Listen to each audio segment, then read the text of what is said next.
Innal hamdalillah nahmaduhu wa nasta'inuhu wa nastaghfiruh wa na'udzu billahi min shururi anfusina wa min sayyiati a'malina.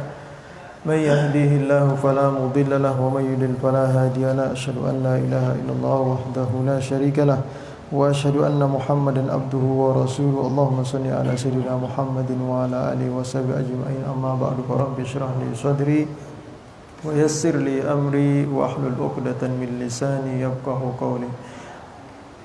Bapak Ibu hadirin jamaah yang dirahmati Allah Subhanahu wa taala, wabil khusus orang tua kita, guru kita Kyai Haji Ghazali Mutannib wa ta'alallahu bituli hayati. Mudah-mudahan kita semua senantiasa diberikan bimbingan oleh Allah Subhanahu wa taala, hidayah dan taufik dari Allah Subhanahu wa taala sehingga kita bisa senantiasa istiqomah senantiasa istiqomah beribadah kepada Allah Subhanahu wa taala, istiqomah menjalankan sunnah-sunnahnya Rasulullah sallallahu alaihi wasallam. Walaupun kita dalam keadaan hujan, istiqomah aja kita hadir Alhamdulillah, kembali kita bersyukur pada Allah Subhanahu wa taala pada subuh hari ini kembali Allah Subhanahu wa taala menggerakkan hati kita bisa hadir di sini bisa berkumpul bermuajahah bersama-sama, kita duduk sejenak sampai waktu isyraq kita mendengarkan beberapa firman Allah Subhanahu wa taala dan juga sabda Rasulullah sallallahu alaihi wasallam. Kebetulan kita melanjut kajian sebelumnya berhubung guru kita sedang berada di luar kota di luar negara berada di Yaman. Mudah-mudahan beliau guru kita beserta rombongannya senantiasa diberikan kesehatan, keselamatan oleh Allah Subhanahu wa taala dan segera kembali bersama dengan kita untuk kita bisa mendengarkan ilmu dari beliau Baiklah, setelah beberapa minggu lalu kita sempat membahas bagaimana proses munculnya alam semesta ini dimulai dari beberapa pendapat ulama yang berkenaan dengan nurnya Nabi besar kita Muhammad sallallahu alaihi wasallam. Walaupun ada teori-teori lain di luar Islam seperti teori Big Bang pernah dengar Pak?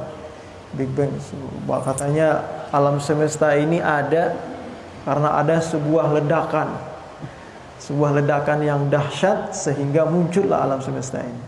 Tapi teori ini belum bisa dibuktikan secara pasti teori ini baru sebuah teori Kalau kita sebagai umat Islam tahapan-tahapan penciptaan alam semesta ini itu sudah digambarkan di dalam Al-Qur'an sudah digambarkan dalam Al-Quran bagaimana Allah Subhanahu wa ta'ala menciptakan langit dan bumi dalam surah As-Sajdah disebutkan Allah menciptakan langit dan bumi, 7 lapis langit dan 7 lapis bumi Allah menciptakan alam semesta ini bertahap walaupun Allah sebenarnya mampu langsung menjadi semua Nama idza arada syai'an yaqula lahu kun fayakun. Allah itu jika menginginkan sesuatu cukup dengan kun fayakun. Jadi.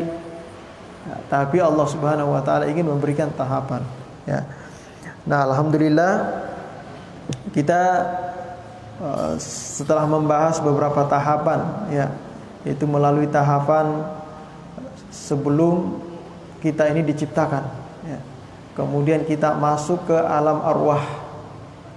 Kita diciptakan oleh Allah Subhanahu wa taala masih berwujud arwah, ruh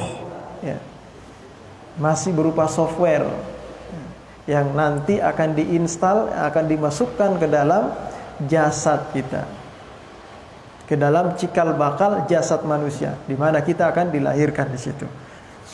Nah, kemudian kita masuk ke alam roh. Sudah kita bahas kemarin di alam roh. Di sana kita bertahap dibuktikan oleh penelitian ilmiah memang benar. Belum ada penelitian ilmiah Allah Subhanahu wa taala sudah menyampaikannya di dalam Al-Qur'an dengan tahapan-tahapan yang sudah ada Nah, kemudian nanti perlu kita ketahui bahwa di dalam alam rahim ini setelah kita berusia 120 hari di dalam alam rahim disitulah roh manusia itu dimasukkan ke dalam jasadnya. Masukkan ke dalam jasad yang sudah berkembang, yang sudah sempurna. Nah, setelah dimasukkan roh ini ke dalam jasad, barulah dikatakan manusia. Nah, barulah muncul kehidupan baru. Nanti setelah itu baru dikeluarkan dari alam rahim. Nah, kita berada di dimensi ketiga. Nah, insyaallah pada pagi hari ini, subuh hari ini, ya, kita bahas dimensi ketiga, yaitu alam dunia. Ya.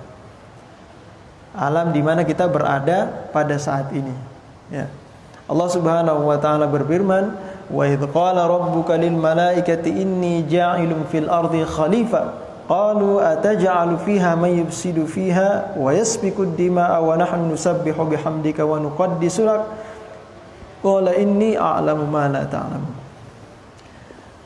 Sebelum kita ini diciptakan, ya, sebelum manusia itu diciptakan, Allah sudah memberitahukan perkara manusia akan diciptakan ini kepada para malaikatnya.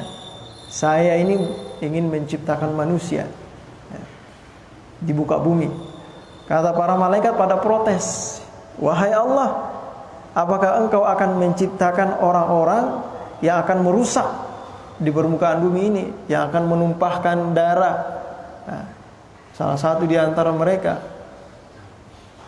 "Wa nahnu nusabbihu bihamdika wa nuqaddisu lak." Apakah belum cukup kami ini nusabbihu bihamdika, kami bertasbih kepada engkau, wa nuqaddisu lak, dan mensucikan engkau?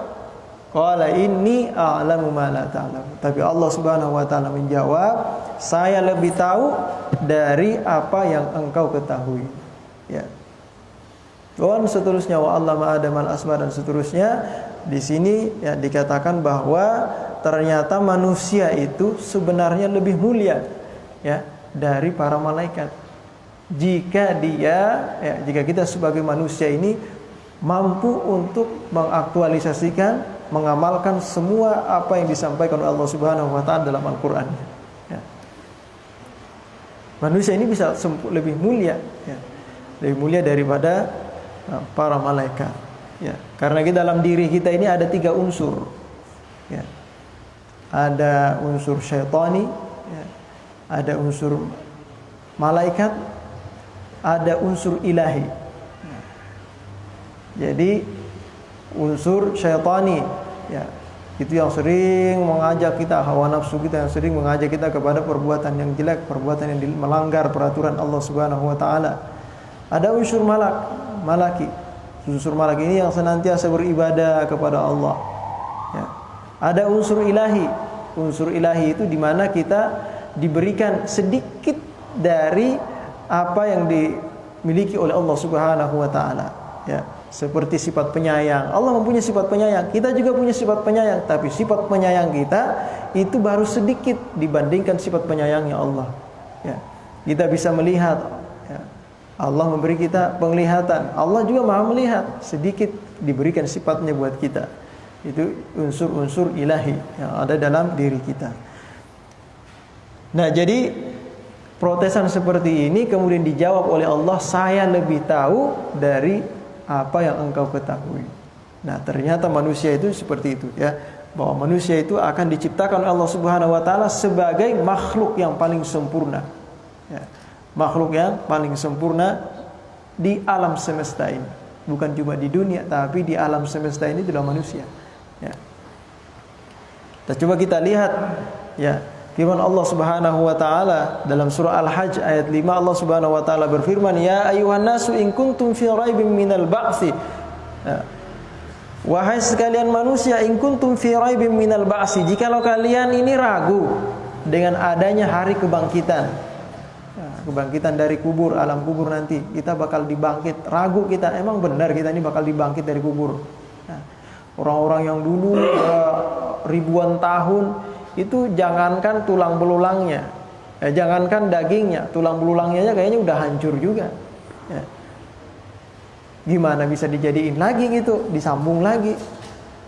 Nah, dikatakan oleh Allah Subhanahu wa taala bahwa kalau kalian ragu, ya, ragu adanya penciptaan, adanya hari kebangkitan nanti, kalian dibangkit dari kubur, Fa inna khalaqnakum min turab. Tahukah kalian bahwa sesungguhnya kalian ini diciptakan dari turab, ya, dari saripati tanah. Summa min nutfatin. Kemudian kami ciptakan kalian dari saripati tanah tersebut berupa nutfah, setitik air mani, ya, nutfah itu. Bahkan bukan cuma setitik air mani, ya, kita ini sebenarnya air mani yang dipancarkan ke dalam rahim istri kita atau dipancarkan ke dalam rahim seorang ibu, itu dari setitik itu hanya sebagian kecil saja, ya, yang menjadi bayi. Ya. Nah, di sini Allah Subhanahu wa taala menggambarkan, ya, bahwa kita ini diciptakan dari mani, kemudian summa min 'alaqatin, ya. Kemudian setelah kita diciptakan dari setetes mani, kemudian Allah menciptakan itu menjadi segumpal darah, kemudian berkembang lagi menjadi segumpal daging, kemudian berkembang terus. Ya, kalau di dalam surah ayat lain, ya, itu yang sudah kita bahas sebelumnya, ya, itu kemudian diciptakan menjadi tulang. Nah, kemudian tulang tadi itu dibungkus oleh daging. Setelah itu kemudian kita diciptakan, ya, muncullah khalqan akhar, penciptaan yang baru, yaitu ketika sempurna 4 bulan atau 120 hari, disitulah ada penciptaan baru. Kemudian kita berubah menjadi, ya, seorang manusia yang tadinya berupa makhluk yang belum diberikan nama, ya. Dari embrio, dari perkembangannya seperti itu, 1 bulan, 2 bulan, 3 bulan, pas 4 bulan, ya, barulah kita ditiupkan roh, dan disitulah baru dikatakan manusia.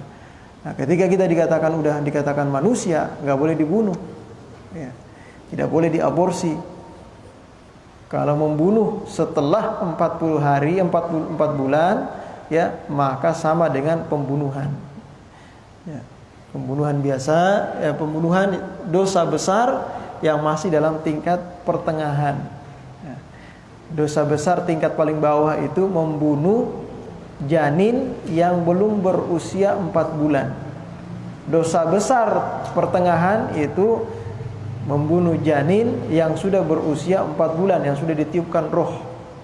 Dosa besar tingkat atas yaitu membunuh bayi, seorang anak yang sudah lahir ke dunia. Itu yang paling berbahaya itu. Kata Imam Al-Ghazali begitu, ada tingkatan dosa besar itu, ada 3 tingkatan. Nah, kemudian linubayyina lakum wa nukirra fil arham ma nasya'u min ajalin ila ajalin musamma, ya. Kemudian Allah Subhanahu wa taala di sini ingin menjelaskan kepada kita, ya, bahwa kita ini dulunya seperti itu, ya, seperti tahapan-tahapan yang ada ini, kita begitu dulu. Ada yang ingat enggak? Enggak ada yang ingat. Tahapannya seperti ini dulu. Sampai nanti kita berada di dalam rahim, wa nuqirru fil arham, kita tetap berada dalam rahim itu sampai pada batasan waktu kita sudah sampai waktunya keluar, ya. Sudah sampai waktunya kita lahir di permukaan bumi ini. Nah, ada yang 9 bulan, ada yang 10 bulan, ada bahkan yang 6 bulan, ya.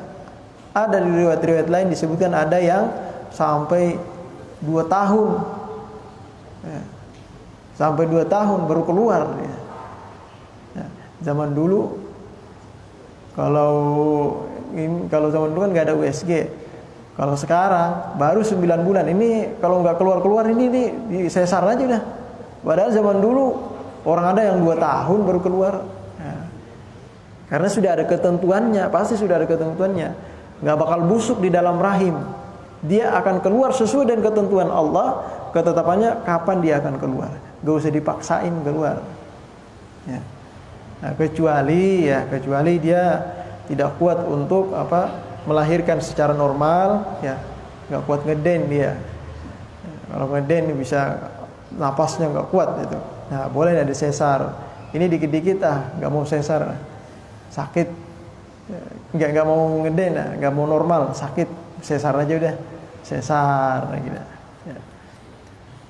Nah, kemudian setelah itu baru kita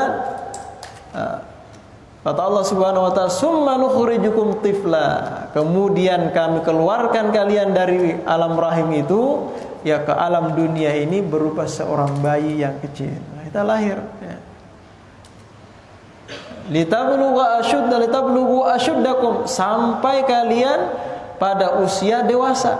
Nah, kemudian dengan berangsur-angsur ya, seperti ada yang di ilustrasi gambar yang ada, berangsur-angsur dari tiduran aja nggak bisa, bolak-balik aja belum, sampai bisa bolak-balik, sampai bisa tengkurap, sampai bisa merangkak, baru bisa berjalan ya. Litablughu asyuddakum, sampai kita masa dewasa ya, masa kedewasaan ya. Wa minkum may yutawaffa wa minkum may yuraddu ila ardhil umur. Di antara kamu ada yang diwafatkan masih usia muda, belum balik udah wafat, ada. Wa minkum may yuraddu ila ardhil umur, dan ada yang diberikan usia panjang sampai ardhil umur, sampai pada usia pikun, sampai pikun ya. Sampai umur ada yang sampai 100 tahun, ada yang 90 sekian ya. Ada yang 100 lebih. Nah, di sini kemudian Allah mengatakan likaila ya'lama min ba'di ilmin syai'an wa min ba'di ilmin syai'an, agar ketika di usia itu ya, usia sudah usia lanjut ya, usia 90 ke atas sudah ya, udah lupa, banyak yang lupa ya, anaknya aja udah lupa, ini siapa nih, dah ini saya nih bah nih, dia udah lupa nih ya. Nah, jadi tadinya tidak tahu, kemudian mengenal anaknya ya. Tadinya tidak tahu apa-apa, kemudian tumbuh mengetahui segala sesuatu, kemudian berkurang lagi, tidak tahu lagi ya. Tadinya tahu menjadi tahu, kemudian nggak tahu lagi karena udah pikun ya. Nah, di sini wa taral arda hamidatan, ya Allah membandingkan ya. Coba engkau perhatikan ya.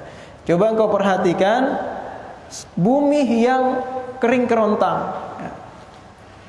Fa idza anzalna 'alaiha al-ma'a ihtazzat wa rabat wa ambatat min kulli zawjin bahij. Kemudian ketika bumi yang kering tersebut ya, kami siram dengan air hujan ya, kami sirami dengan air di atasnya, maka hiduplah bumi tersebut, berbagai macam tumbuh-tumbuhan keluar ya. Dan subur kembali, tumbuh berbagai macam tumbuh-tumbuhan, dan seperti itulah ya.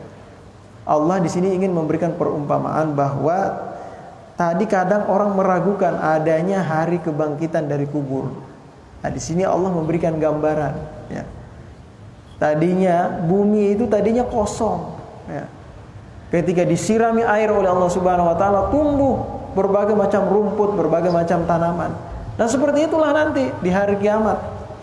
Ya, di hari kiamat semua orang wafat, kemudian hari kebangkitan semua orang dibangkitkan dari kuburnya, mulai dari manusia yang pertama diciptakan oleh Allah sampai manusia yang terakhir diciptakan Allah Subhanahu wa taala, semua keluar. Ya. Di mana kita berkumpul? Di padang mahsyar.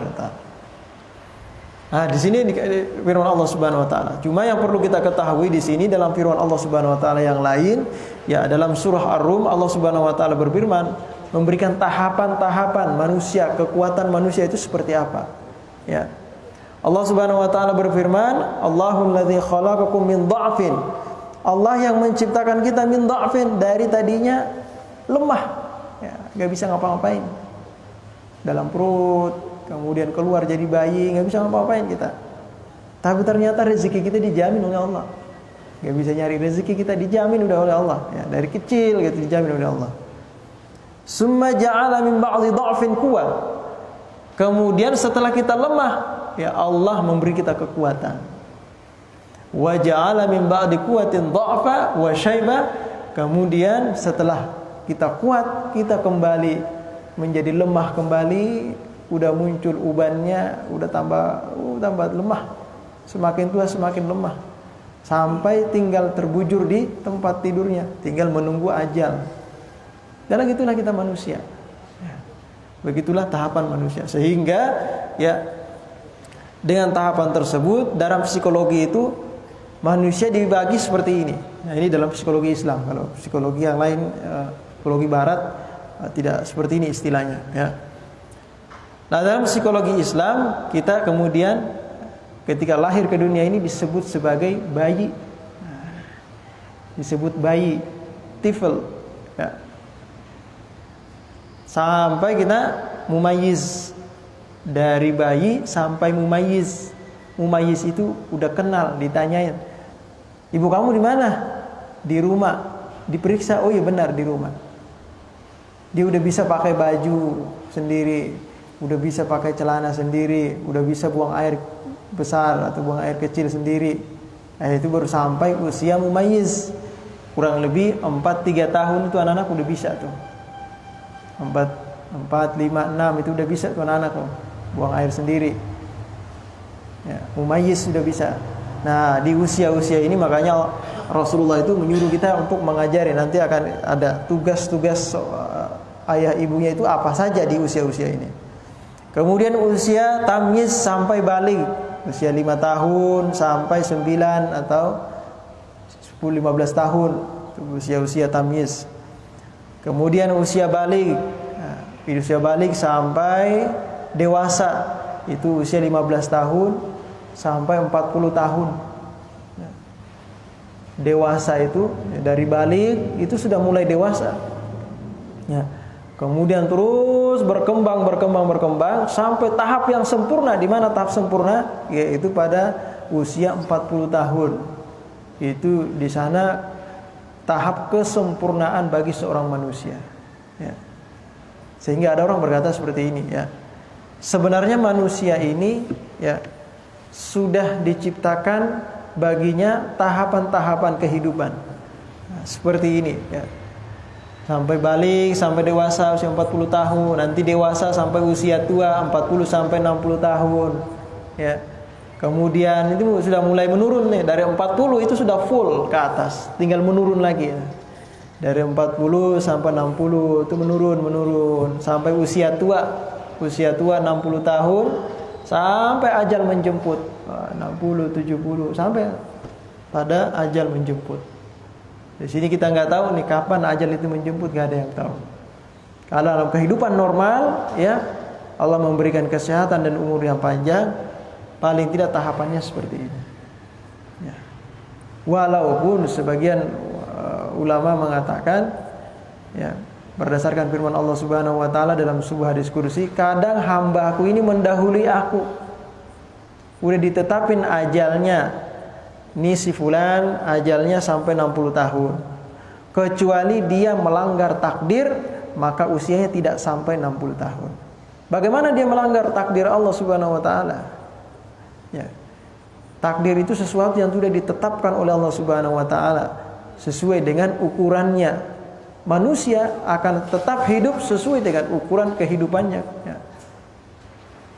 Nah, maka dari itu kalau kita melanggar itu semua, misalnya ada orang karena stres, duit habis, masalah banyak, bunuh diri dia. Ya. Bunuh diri dia. Dia mendahului, ya, sesuatu yang ditetapkan oleh Allah Subhanahu wa taala. Bukan berarti itu tidak ditetapkan, itu sudah ditetapkan juga. Kalau dia melanggar, dia bunuh diri misalnya, dia bisa mati di pertengahan usia-usia ini. Ya. Itu sudah takdir Allah juga. Jangan dikatakan sebenarnya sih dia itu belum sampai ajalnya, cuma dia ditabrak mobil, akhirnya dia mati deh. Akhirnya ya udah habis ajalnya. Bukan begitu. Ya udah, memang udah ajalnya di situ. Ya. Memang sudah ajalnya. Berarti dia sudah akan, tetapi dia ini melanggar ketetapan-ketetapan Allah Subhanahu wa taala. Harusnya dia menjaga diri, jangan sembarangan nyebrang misalnya. Udah lihat mobil dari sono, jangan nyebrang aja, tungguin dulu bisa lewat. Ya, ketabrak ntar enggak tahu, ya. Misalnya, ya.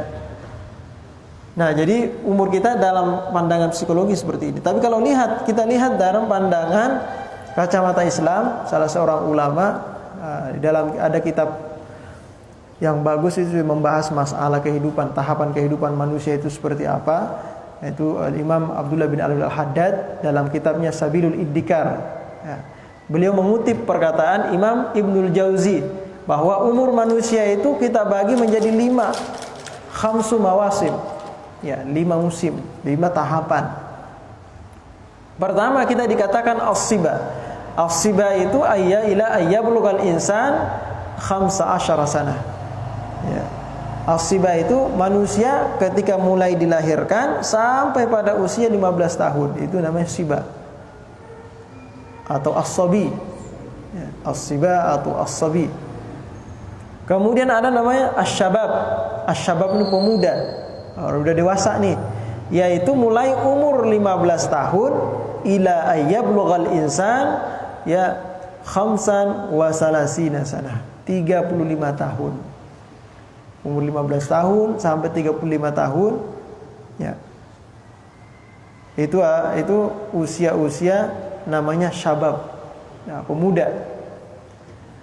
Nah, kemudian ada namanya usia al-kuhula. Al-kuhula itu usia dari 35 tahun ya sampai pada usia 50 atau 40 tahun. Ya, itu al-kuhula. Jadi usia-usia kesempurnaan di situ. Kemudian ada usia asyuyukha. Asyuyukha itu usia di mana manusia itu ya mulai dari tahapan usia tadi 50 atau 40 ya sampai pada usia 70 tahun. Ya, ada hadis firman Allah berkenaan dengan usia 40 tahun, ada firman Allah nanti akan kita bahas pada tahapannya. Ada juga hadis berkenaan dengan usia 40 tahun, ada hadis berkenaan dengan orang yang sudah berusia 70 tahun. Nah, ada yang berkenaan dengan usia 60 tahun, ada juga. Ya. Udah dijelasin sebenarnya ya. Kemudian sampai pada usia al-kibar ya. Ika al-kibar ini ila akhiril umur. Usia 70 tahun sampai nanti ajal menjemput. Kita udah tahapan mana ini? Lihatinnya di sini. Nah, saya berarti masih usia belum 40 saya nih, berarti kita masih namanya syabab. Nah, kita masih namanya syabab. Ya. Kalau udah 40 ke atas, berarti masalah di usia kuhula, ya, usia sempurna, kemudian menurun terus. Ya. Nah, kalau kita mencocokkan dengan firman Allah tadi, kita ini dijadikan awalnya lemah, kemudian menjadi kuat, kemudian lemah lagi. Nah, lemah ini di sini itu di usia 0 sampai 15 tahun. Kita masih disebut as-sabi atau as-siba, al-gulam, al-gulama, atau masih disebut at-tifl atau tamyiz. Nah, di sini di usia kita nih. Sampai pada usia balik.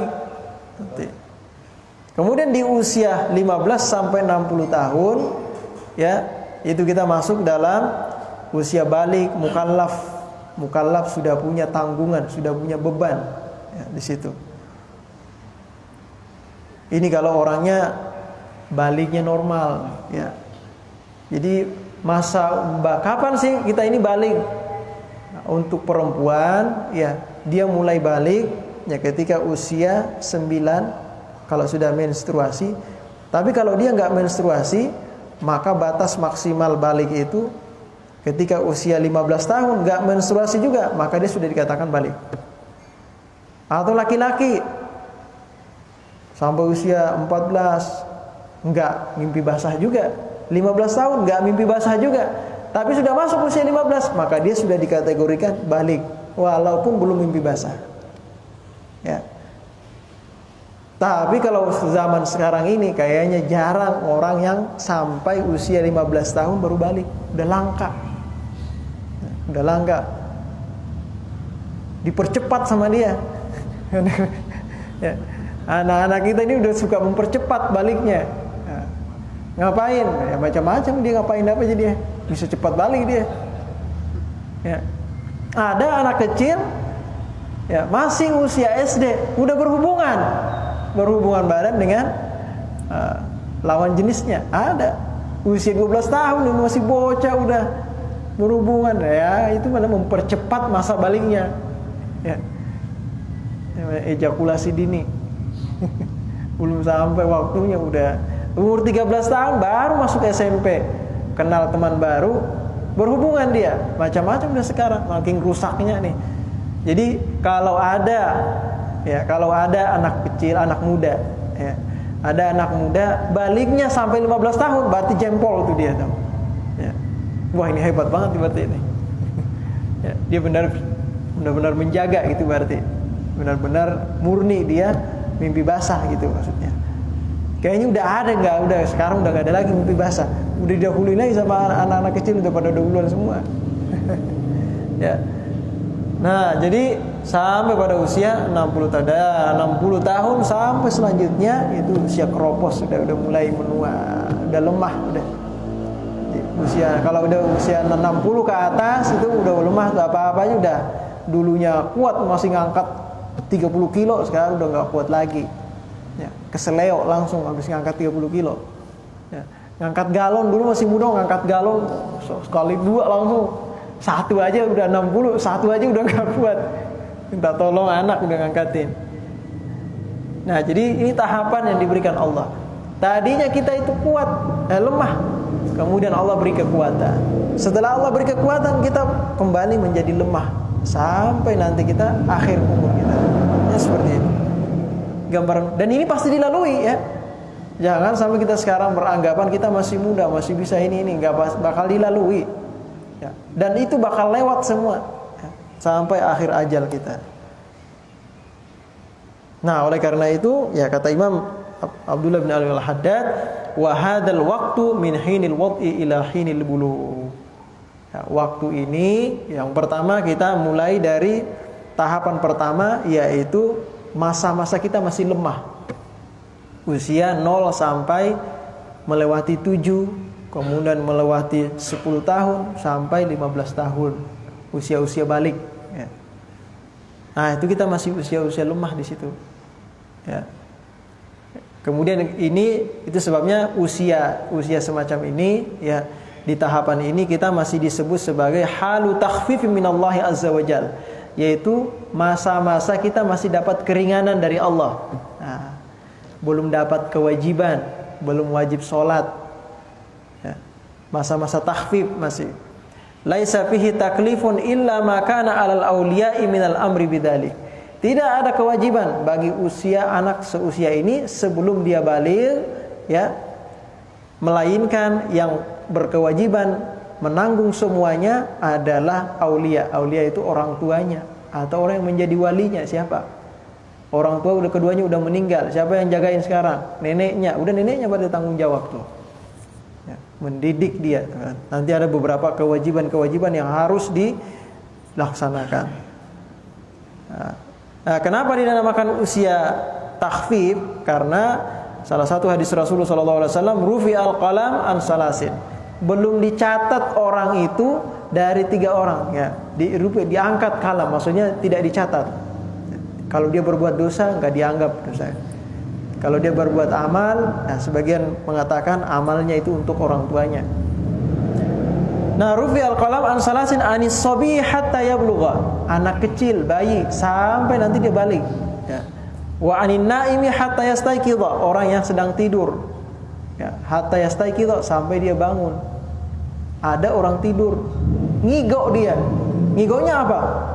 Saya keluar dari Islam gitu dia kata dia. Ngigoknya keluar dari Islam. Dianggap enggak itu?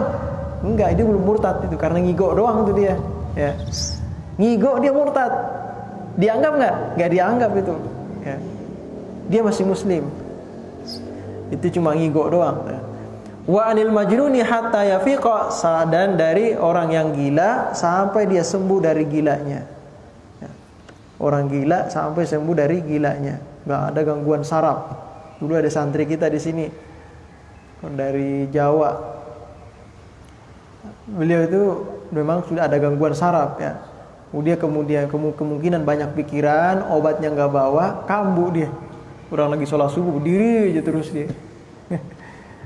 Nah, ini kan dia punya kelainan. Berlangsung beberapa bulan, akhirnya sembuh dia.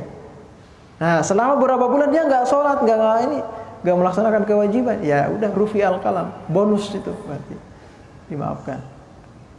Nah, kecuali orang yang tidur ya, orang yang tidur hatta yastaiqidha, dia tidur dari kapan dia tidur? Dia tidur dari jam 10 tidur ya. Jam 10 tidur, bangun jam berapa? Bangun jam 9 malam dia bangun. Wah, sholat duhur, sholat asar, maghrib kelewat semua tuh. Wajib nggak diqadha? Dalam mazhab Syafi'i wajib diqadha. Ya. Jangan kan udah lewat, udah bonus berarti itu. Enggak, itu wajib diqadha. Ya. Rasulullah sendiri mengqadha. Nah, kemudian yang perlu kita ketahui juga, kata Imam Abdullah bin Ali al-Haddad, wa a'malu tifli minat ta'at allati takunu qabla al-bulugh fi sahaifi abawaihi minal muslimin. Jadi pekerjaan-pekerjaan baik, amal-amal soleh yang dikerjakan oleh anak-anak kita sebelum usia balik, kita nyuruh dia sholat. Ya, karena memang kita perintahkan untuk nyuruh dia sholat di usia 7 tahun. Ya, disuruh mukul anak kita, ya, peringatan keras maksudnya, kalau udah 10 tahun gak sholat juga. Ya. Nah itu sholatnya untuk siapa itu? Kan belum dianggap. Nah itu sholatnya, amal solehnya untuk masuk ke dalam catatan amalnya orang tua. Jadi kalau anak kita baca Quran, kita yang dapat sebenarnya. Ya. Kita yang dapat pahalanya. Anak kita masih usia SD 10 tahun, 11 tahun, 12 tahun, dia sudah hatam Quran dia. Bacaan Quran udah bagus. Itu pahalanya buat siapa tuh? Orang tua yang dapat. Ya. Orang tua yang dapat semuanya. Ketaatannya dia puasa, itu orang tua yang dapat semuanya. Nah, al-wajibatu 'alal walid liwaladihi. Kewajiban-kewajiban bagi orang tua kepada anaknya. Nah, ini ada beberapa di sini, ya. Di usia ini, karena usia 0 sampai balik itu tanggungan orang tua, ya. Maka yang kewajiban di sini orang tua, bukan anak. Nanti setelah balik sampai nanti usia selanjutnya itu tanggungan anak sendiri. Kalau udah balik berarti orang tua sudah lepas. Itu urusan dia sendiri dengan Allah. Ya. Tapi sebelum itu siapa yang bertanggung jawab di sini? Orang tua. Maka orang tua bertanggung jawab ketika anak itu sudah lahir, ya ayyu'adzina fi udhunihil yumna wa yuqamu fi udhunil yusra. Mengadhankan dia, mengenalkan kembali, ya, tadhkiran lahu bil fitrati allati fatarallahu lahu ayat tauhid wa tasmi'a kalamillahi lahu. Jadi di usia dia baru lahir, baru banget lahir, di situ kita perdengarkan kalimat tauhid. Dan ini ada riwayat hadisnya, ya. Jangan itu bid'ah, itu enggak ada. Ada riwayat hadisnya di mana Rasulullah SAW mengadhankan Sayyidina Al-Hasan ketika lahir, diadhanin, ya. Adzan di telinga kanan, qomat di telinga kiri. Tujuannya apa? Tadzkiran, mengingatkan kembali tentang fitrah yang ada dalam dirinya. Ya, dulu dia berjanji kepada Allah, alastu bi rabbikum, qalu bala syahidna. Ya. Diingetin lagi kita tuh ketika lahir di dunia. Nah, kalimat wa tasmi'i kalamillahi lahu, dan senantiasa memperdengarkan kalam-kalam Allah. Nah, usia-usia bayi itu udah, itu dibiasakan mendengarkan kalam-kalamullah. Sebenarnya bukan cuma usia itu, usia kandungan itu sudah diperdengarkan Al-Quran aja bagus itu. Ya. Nah, kemudian ayyurdi'ahu ila amaini, menyusuinya sampai usia 2 tahun. Jangan baru lahir orang tuanya nggak mau nyusuin, kasih aja susu sapi, kasih susu kambing. Akhirnya anaknya sifatnya kayak udah susu sapi, susu kambing, nyerobot aja gitu, ya. Disusuin karena di situ ada dampak psikologi buat anak. Ya. Ketika orang tua yang menyusuin langsung, ada psikologi khusus yang diterima oleh anak ketika orang tua yang menyusuin. Sampai usia 2 tahun, Al-Quran menyuruh sampai 2 tahun. Para ulama menyatakan sampai 2 tahun batas maksimalnya. Wa yuhannikahu, ditahnik, ya, ditahnik. Ada dulu pernah, ya, dalam sebuah riwayat hadis, dulu pernah ada seorang sahabat, ya, mengantar anaknya ke Rasulullah. Nah, Rasulullah mengunyah kurma kemudian dijilatin ke bayi yang tadi diantar. Namanya tahnik namanya. Atau bisa juga dengan madu, nah, dijilatin sama ini. Tapi kalau yang diceritakan dalam hadis itu, ya, yang masuk ke dalam mulut anak tersebut, ya, itu air liurnya Rasulullah. Ya, air liurnya Rasulullah justru, ya, bukan kurma, tapi air liurnya dulu. Ya, awal yang masuk ke dalam yaitu air liurnya Rasulullah. Air liurnya orang soleh. Ya, air liur orang soleh. Nah, itu sampai manfaat. Ada guru besar di Kalimantan namanya Kiai Haji Zaini Abdul Ghani. Beliau kalau yang disebut guru sekumpul. Beliau itu kalau haul beliau itu bisa sampai jutaan yang hadir. Ya. Beliau itu di usia 0 sampai 40 hari, ya. Itu dalam manaqibnya beliau itu cuma hidup dengan air liur dari seorang waliullah. Nah, seorang ulama besar di Martapura itu. Nah, air liur doang dia. Ya. Jadi ada keutamaannya. Kemudian ya ghairihim mayahlu. Kemudian ayyuqahu bisyatin. Kewajiban bagi orang tua mengakikahkan anaknya. Diakikahin. Bisyatin 1 kambing kalau anak lil gulamah, kalau anak perempuan, 2 kambing untuk laki-laki. Wa yusammihi, memberi nama bi ismin hasan, dengan nama yang bagus. Ya. Diberi nama yang bagus. Wa yuhalliqa ra'sahu, kemudian mencukur rambutnya, ya. Wa yaltahahu bizafaran, kemudian memberi wangi-wangian. Ya. Ada sebuah riwayat hadis, ya. Ya, ada seorang bayi digituin, dipotong rambutnya oleh Rasulullah, kemudian dikasih minyak wangi. Ya. Apa itu bid'ah itu? Enggak, ini ada hadisnya. Ya. Kemudian selanjutnya ayyaghrusa fi qalbihi ta'zima sya'iriddin. Nah, yang perlu kemudian kalau dia sudah beranjak dewasa, semakin berkembang usianya, semakin usia 4 tahun, 5 tahun. Nah, di situ kita tanamkan fi qalbihi, dalam hatinya, ta'zima sya'iriddin, untuk mengagungkan syiar-syiar agama. Kita ajak dia. Kayak orang tua kita zaman dulu, kadang anaknya diajak ke masjid. Ya, anaknya diajak kalau ada acara mauludan, diajak tuh anaknya tuh. Memperkenalkan syiar-syiar agama di situ. Ada ceramah, diajak tuh anaknya. Ya. Kalau kita dibiarin aja anaknya, tinggalin aja, biarin aja. Biarin aja dia main kemana-mana, main. Gak dibiasakan, ditanamkan kebaikan untuk anak. Nah, padahal usia-usia ini itu sudah dimulai. Wa hurumatillah, dan kemuliaan Allah. Wa mahabbatil khair, cinta kebaikan. Wa mahabbatil amali bi, cinta beramal baik. Wa mahabbati ahli, cinta orang-orang yang soleh. Nah, itu dikenalkan itu orang soleh, itu orang alim. Salam sama ustaz, sama kiai. Itu tabarrukan di situ, di usia-usia di situ, ya. Ayyamurahu bis-shalah li 7 sinin wa yadribahu ala tarkiha li 10 sinin. Memerintahkan anak kita salat usia 7 tahun. Disuruh salat itu, walaupun belum wajib, pembiasaan. Ya. Ya, agar dia nanti ketika balik enggak pakai disuruh lagi, itu udah salat, ya. Bukan kewajiban kita lagi, ya. Kalau udah 10 tahun dia enggak salat, digertak. Ya. Atau di sini disebutkan dipukul, sebagian ulama mengatakan darban ghairu mubarrih, pukulan yang tidak melukai, gertakan doang. Ya. Pukul pakai bantal guling anak kecil tuh. Kalau begini kan keras, padahal nggak sakit, ya, kerasnya doang. Gitu. Kemudian ayyamurahu ayyu'addibahu bi adabil islamiyah wa makarimil akhlak. Mulai ditanamkan adab-adab yang bagus, akhlak-akhlak yang bagus sebelum usia 15 tahun nih. Kita lihat deh anak-anak sekarang kan, baru tamat SD. Jangankan tamat SD, masih SD kelas 5, kelas 6.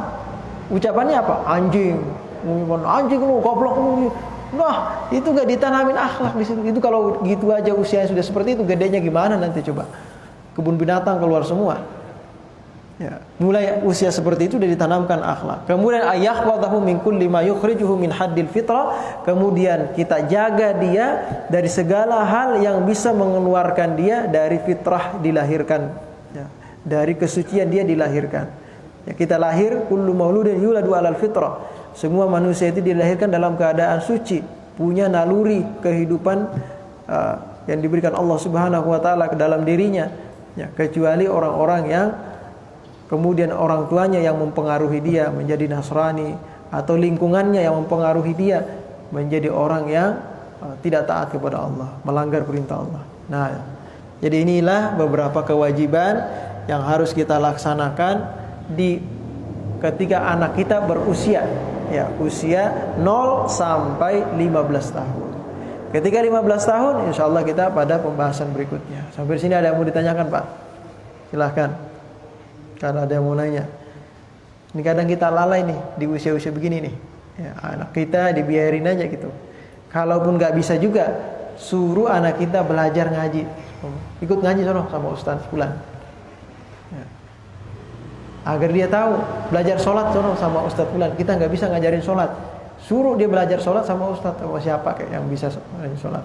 Kalau dia masuk misalnya di sekolah SD nggak maksimal dia belajar sholatnya, udah suruh dia belajar di Ustadz siapa gitu. Yang penting sebelum umur 15 dia sudah bisa sholat mandiri, udah sadar ya.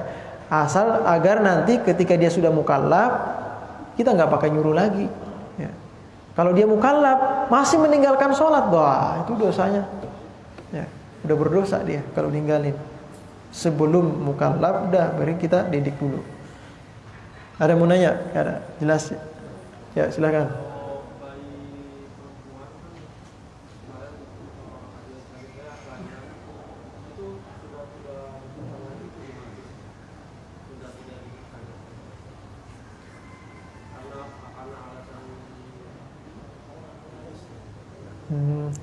Sebenarnya begini, kalau khitan itu untuk laki-laki wajib, kalau untuk perempuan sunnah khitan itu. Iya. Kalau perempuan sunnah khitan. Yang bagus lagi kalau dikhitan, ya, karena itu sunnah. Kalau nggak khitan ya udah nggak apa-apa berarti. Ya. Tapi lebih bagus dikhitan. Kalau anak perempuan ya, karena baru lahir, kalau anak perempuan itu baru lahir langsung disunah sekalian. Sunnah dipasangi tindik ya, telinganya. Kalau laki-laki masih kecil jangan sunnah dulu ya. Nanti takutnya nanti dia usia 10 tahun tambah panjang lagi disunat lagi. Biarin aja dia dulu sampai usia misalnya 10 tahun ya. Atau usia 7 tahun udah mulai disuruh sholat, nah berarti situ usia suruhnya sunat ya. Ya. Yang bagus, asalkan nanti di usia berikutnya nggak panjang lagi itu dagingnya, jadi sunnah lagi dan ntar. Ya. Mungkin sampai sini saja ya, kita tutup dengan suratul Fatihah. Mudah-mudahan kita senantiasa yang mendapatkan hidayah dan taufik dari Allah Subhanahu wa taala. Tahapan yang seperti ini hanya sekedar memperingatkan kita ya, bahwa kita hidup di dunia ini nggak sembarangan. Kita punya misi, punya tugas yang harus kita laksanakan sampai Allah Subhanahu wa taala ya mengakhiri kehidupan kita, sampai malaikat maut menjemput kita. Punya tugas di tahapan-tahapan tadi, tahapan kehidupan tadi dari usia berapa tahun sampai berapa tahun itu punya tugas-tugas masing-masing. Ya. Tadi usia 0 sampai 16 tahun tugasnya apa tadi sudah kita sampaikan. Mudah-mudahan kita semua bisa melaksanakannya, mengamalkannya untuk anak kita ya. Ala hadhihi wa kullu niyatin shalihah ila hadratin nabi al-Fatihah. Ya kana ya Wiril maghdubi alaihim waladdallin. Amin. Bismillahirrahmanirrahim. Alhamdulillahirabbil alamin. Wassalatu wassalamu ala sayyidina Muhammadin wa alihi washabihi ajma'in. Allahumma bihaqqil Fatihah, sirril Fatihah wa karamatil Fatihah, farijal ham ya kashifal gham ya man li 'abdihi yaghfir wa yarham. Allahumma fir lana wa liwalidina wa limasyayikhina wa lijami'ina wa linatul muslimin wal ahya'i minhum wa man. Allahumma fir li ummati sayyidina Muhammad wa rahmati sayyidina Muhammad wa astur ummati sayyidina Muhammad wajbur ummati sayyidina Muhammad sallallahu alaihi wasallam. Allahumma akhrijna min dhulumatil wahmi wa akrimna bi nuril fahmi wa abtalana abwabal ilmi wa zayyinna bil akhlaqil hasanati wal hilmi. Rabbana atina fid dunya hasanah wa fil akhirati hasanah wa qina adzaban nar. Sallallahu alaihi wasallam wa alihi wasallam. Subhana rabbika rabbil izzati amma yasifun wa salamun alal mursalin walhamdulillahi rabbil alamin.